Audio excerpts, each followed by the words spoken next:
When news broke that Prince Andrew, once a prominent figure in the British royal family, would be stripped of his remaining titles, the world took notice. The former prince, long criticized for his ties to the late convicted sex offender Jeffrey Epstein, faced a historic fall from grace. Buckingham Palace announced that King Charles had formally initiated the process to remove Andrew's style, titles, and honors, meaning he would now be known simply as Andrew Mountbatten Windsor. The decision comes after years of scrutiny over his relationship with Epstein, which resurfaced in shocking detail with the posthumous memoir of Epstein victim Virginia Giuffre. Andrew had already given up his Duke of York title earlier this month, but this final step marks an extraordinary moment in royal history, the first major removal of a prince's title in over a century. Andrew will also have to vacate his residence at the Royal Lodge, a 30-room mansion near Windsor Castle, which he had occupied since 2004, under unusually favorable terms. The palace statement emphasized that this action was necessary, despite Andrew's repeated denials of all allegations, highlighting a royal family increasingly determined to respond to public outrage and to show solidarity with survivors of abuse. So how did Prince Andrew end up in this unprecedented position? For years, his connection to Jeffrey Epstein cast a long shadow over the royal family. The controversy first reached a global audience in 2019, when Andrew gave a disastrous BBC interview defending himself, claiming he had cut off contact with Epstein in 2010. But emails obtained in 2025 showed the two had been in communication well into 2011, raising questions about his honesty. Compounding the scandal, a 2001 photograph emerged showing Andrew with a young Virginia Giuffre at Epstein associate Ghislaine Maxwell's London townhouse. Giuffre's memoir, published this October, alleges disturbing encounters with Andrew, including claims of sexual abuse when she was underage. While Andrew's legal team previously reached an out-of-court settlement with Giuffre, he never admitted liability. The memoir, combined with these new revelations, reignited public scrutiny and put intense pressure on Buckingham Palace to act decisively, balancing legal realities with public trust. The royal family, already navigating multiple controversies, faced a delicate situation: uphold tradition while responding to unprecedented public outrage. The fallout didn't stop at titles. Andrew's living arrangements became a focal point of controversy. Reports revealed that his lease at the Royal Lodge, a mansion with 30 rooms near Windsor Castle, required him to pay merely one peppercorn annually, after a massive upfront payment years ago. This sparked rare scrutiny from the British Parliament, raising questions about privilege and accountability. Moreover, revelations surfaced that Andrew had hosted Epstein, Maxwell, and even disgraced film producer Harvey Weinstein at the Royal Lodge during his daughter's 18th birthday in 2006. These details painted a troubling picture of his private life and deepened public outrage. Buckingham Palace, aware of the mounting pressure, moved swiftly.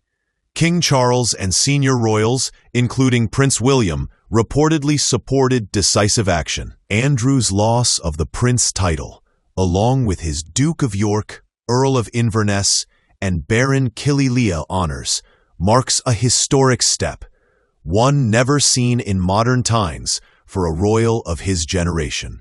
The palace's decision sends a clear message: no matter one's birthright, accountability matters.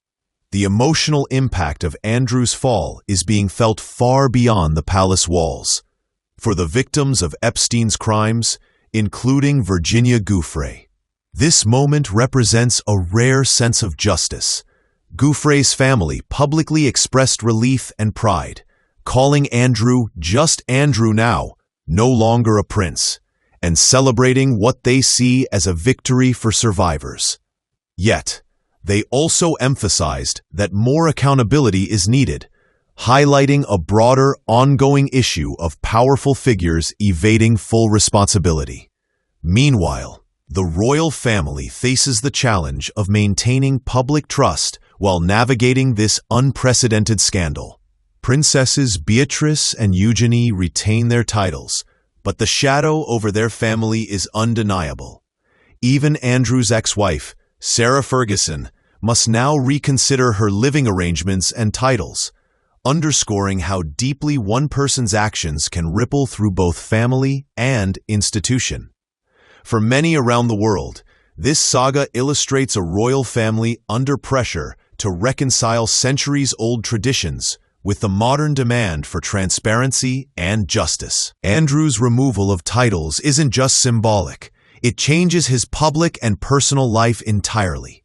No longer a prince, he loses privileges and prestige, and must vacate the royal lodge, moving to a property on the Sandringham estate. His daughters, Beatrice and Eugenie, keep their titles, but the family name is still under scrutiny. The palace emphasized that the action was necessary, even though Andrew denies the allegations. Public opinion, however, is unsparing. The story also draws attention to the wider Epstein network, suggesting that Andrew may be only one figure in a much larger global scandal. Authorities in both the UK and US face pressure to act, while survivors and families watch closely, hoping for justice beyond symbolic measures. For the monarchy, it's a moment of reckoning, demonstrating accountability while protecting the institution's legacy. The Epstein connection has cast a long shadow over the royal family. Even King Charles faced public questions during visits, with hecklers asking about Andrew's ties to Epstein and whether the palace had covered up any wrongdoing. The revelations sparked global attention, pressuring both the monarchy and governments to respond. Andrew's emails with Epstein, released in 2025, showed contact well after he claimed to have cut ties, raising serious doubts about his judgment. Legal settlements in the US and the UK only partially addressed the situation, leaving lingering questions about accountability for powerful individuals. For many, Andrew's fall is not just a royal scandal. It's a symbol of a larger systemic issue of privilege, influence, and the need for justice. Public reaction has been intense. Social media buzzed with commentary, news outlets dissected every detail, and advocacy groups highlighted the importance of accountability for survivors of abuse. Andrew's case is unique. It's rare for a royal to lose titles in modern times. Historian Kate Williams noted this is a huge moment in royal history, pointing out that previous title removals happened over a century ago or under very different circumstances. For the monarchy, the challenge is delicate, balancing tradition with transparency and maintaining public trust while navigating one of its most controversial scandals.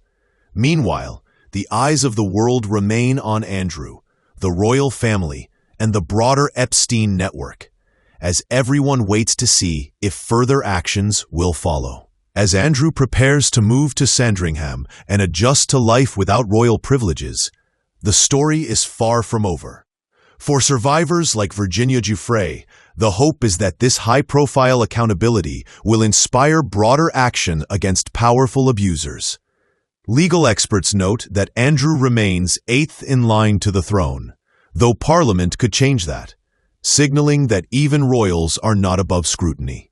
Meanwhile, public interest remains intense, with debates over privilege, justice, and the responsibility of institutions dominating headlines. This saga underscores a global lesson. Influence and status cannot shield anyone from consequences forever. For the royal family, it is a historic moment, one that will be remembered as a turning point in how the monarchy addresses scandal, transparency, and responsibility.